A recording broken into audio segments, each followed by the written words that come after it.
I, 26, have been with my girlfriend, 25, for 3 years. Our excess life had been slowing down over the last year, and we have been trying to revive it. My girlfriend even went as far as suggesting an open relationship, and I shut the idea down. Our excess life spiraled down from there. It took a nosedive and never recovered till now. When we began our relationship 3 years ago, we couldn't keep our hands off each other. We loved each other deeply, and our connection was beyond excess as we shared other hobbies. But the spark that once ignited our passion seemed to have faded. One evening, as we sat on the couch discussing our concerns, she came across Mojo Upgrade online. Intrigued by the idea, we decided to give it a shot. We believed that an open and honest exploration of our desires and fantasies could just be what we needed to revive our bedroom. We set aside a quiet evening, dimmed the lights, and lit some scented candles. With our laptop in front of us, we navigated to the Mojo Upgrade website and began answering the questionnaire. It felt a bit nerve-wracking at first, but we were committed to being vulnerable and honest with each other. The questions covered a wide range of topics, from new positions to trying out different role-playing scenarios. We answered individually, selecting yes, no, or if my partner is interested for each item. It was eye-opening to see the range of desires and interests we both had that we had never discussed before. This led us to make an effort to completely open up our actual desires, kinks, and fantasies. After a few weeks, our excess life improved dramatically. We started to explore really crazy stuff in the bedroom. I saw part of her that I've never seen before. It was like getting to know her again, and we were happier and hornier than ever. Then a few weeks into it, we started pushing the boundaries of what we were saying to each other, and it took a turn that made me uncomfortable. One of the things we have been doing is talking about our fantasies while we F. As I talk about mine, she will push me for more details, and vice versa. Really hot stuff to be that open and free. Then she started talking about how much interracial excess, specifically black men and white women, we are both white by the way, turns her on. It started out pretty normal, and I didn't have any issue with it, but it morphed into something strange. She would say stuff about how she wants to be defiled or made impure by a black man. She would say things that I would consider racist. As if that wasn't enough, she went from that to actually calling people's name, someone we both knew. It was really weird. She said she would love to be defied by him when I wasn't home. He used to be a close black friend. She mentioned my black friend by name. Let's call him Chris. Chris and I grew up together, but we started growing distant around the time I began dating my girlfriend. I thought we grew apart, I guess. I would invite him to things that we grew up doing, and he would either tell me that he was busy and always have an excuse why he couldn't make it. Back then, his girlfriend just had a baby, so life was getting busy for him, and we stopped hanging out. I want to be clear that I don't have problem with interracial excess, but for her to mention his name while we were having excess came close to home for me, and how she went into detail of how she wanted to be bred and degraded by him. Looking back to when I was close with Chris, when I started dating my girlfriend, I thought she had interacted with Chris a couple of times, and they barely knew each other, making this whole thing even more strange. I honestly believe nothing wrong with people of different races getting together. I also think it's totally fine for people to be attracted to features that might be particular to one race or another. But the fact that she narrowed into a friend that I used to be close with, but suddenly started avoiding me when I started dating her, made me feel like there was more to this story. The following day, it was all I could think about. I thought something must have happened between them for her to be mentioning his name. After all this time, I knew the manner in which I confront her about it was important. Otherwise, she would deny it and it would be the end of the story. So I started out pretty general in terms of how she likes being more open in the bedroom. We both agreed that it's been a good experience. Then I stirred the conversation towards her interracial fetish, saying I wanted to talk about it outside the bedroom. I tried to do it in a way that wouldn't make her defensive, but it kind of seemed to get that way at the start. I didn't offer any judgment or commentary. I was just curious why she mentioned Chris's name. She responded that it could have been any other black male but he was the closest one that came to mind. I told her that she could have picked anyone else, a celebrity or something, but she mentioned my friend, Chris. She was adamant that it could have been anyone else, and he was just available. I asked her if she was attracted to him,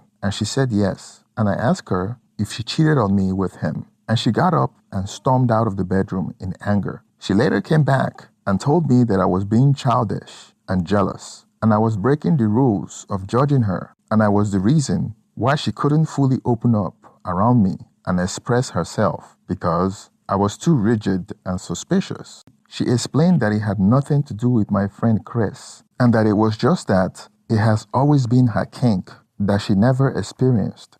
I paid attention to her and let her talk. I learned there were two big reasons why she became so interested in this fetish. The first was something I didn't know about her. When they go to college, she said all her friends had white boyfriends before college, but broke up with them and seek out black men. She couldn't follow through because she loved her boyfriend. By the time my girlfriend broke up with his boyfriend in college, her group of friends had moved out of that phase, and my girlfriend didn't get to experience it. After graduating, they would meet up at reunions or parties, and I guess her friend would talk about how the excess they had during this phase was and how it was the craziest in their life. She said they talked about how it felt transgressive to them. The way she described it, the thrill was linked to a lot of stereotype, rough excess, penis size, and etc. But according to my girlfriend, the girls all treat this phase in their life as a dirty secret, but nevertheless, a transformational part of their actual histories. Many of them, including my girlfriend, come from small towns originally. The second reason is that after she broke up with her boyfriend, she tried to hook up with several black men, but was too nervous or something would come up that prevent her from following through with it. So after several attempts, it never happened. Then she met me and relegated it to fantasy that she would never experience or mention except when she's around her group of friends. I asked her if that was why she brought up Chris' name. She said yes. I asked her again if she cheated on me with Chris. She got angry and she reiterated that they have never did anything because we're in a relationship. I didn't believe her story because I thought it was weird that a childhood friend would all of a sudden start avoiding me and then drop off from the face of the earth. He wouldn't call me unless I called him, but I knew where he lives and works. I felt like something really happened between Chris and my girlfriend. The best way to find out is to ask Chris to his face to see how he reacts so I can tell if he's lying. It's hard to read someone over the phone. He used to be a very close friend, and I knew where he worked. I decided to confront him one day when he came out of the building he works in. He was surprised to see me.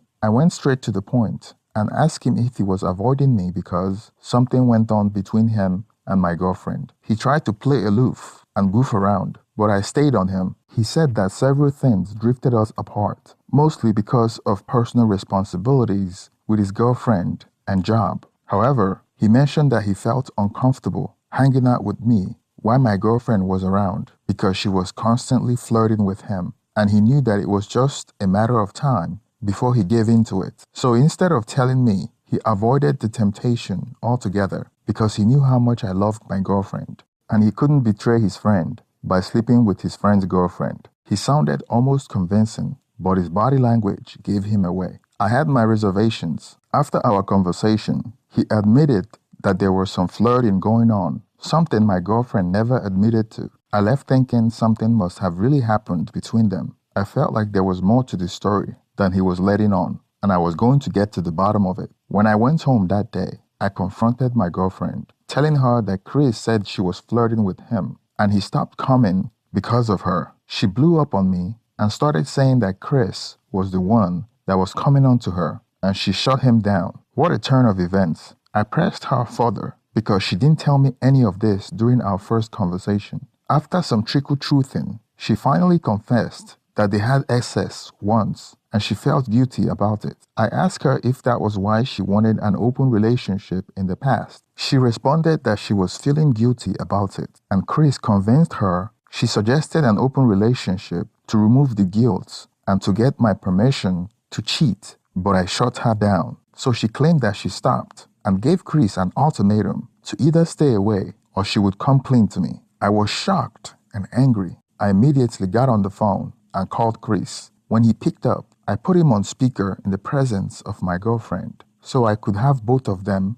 duke it out and judge which one of their story is true. When Chris was on the speakerphone, I told my girlfriend to repeat what she just told me. She repeated what she said, but this time, she wasn't blaming everything entirely on Chris like she did a few minutes ago. When Chris started denying everything and accusing her of lying, all hell broke loose, and they both started accusing each other and exposing each other. I just stood back and listened. After they were done exposing each other, I told Chris that he was a terrible friend and that we have known each other for so long, and he should have told me when my girlfriend was flirting with him. He responded that he didn't want to get into our drama, and he felt like everything would be okay if he was out of the picture, so he decided to limit contact instead. As Chris and my girlfriend were arguing on the phone about who and what and when, listening to them told me all I needed to know. It was clear that they knew each other and met up behind my back on several occasions as they recalled various incidents that I wasn't aware of to prove each other's case. I think their affair may have led to our dead bedroom somehow, but I couldn't tell who was telling the truth. But one thing is certain, and that is my girlfriend cheated on me, whether Chris admitted to it or not. Moreover, my girlfriend had more to lose. Who do you think is telling the truth? I asked my girlfriend for text messages between her and Chris, and she claimed that she deleted all their text conversations. She apologized to me and said that she would give me a hall pass to sleep with other women, but I declined. She apologized and wanted to reconcile. But 1 week after discovery, I couldn't stop feeling bad about her affair and my friend's betrayal. So I decided to break up with her, and she moved out of my apartment. As for Chris, I cut him off my life for good. Thank you for staying to the end of this story. Share your opinion on the comments below. Please don't forget to like and subscribe. Thank you and have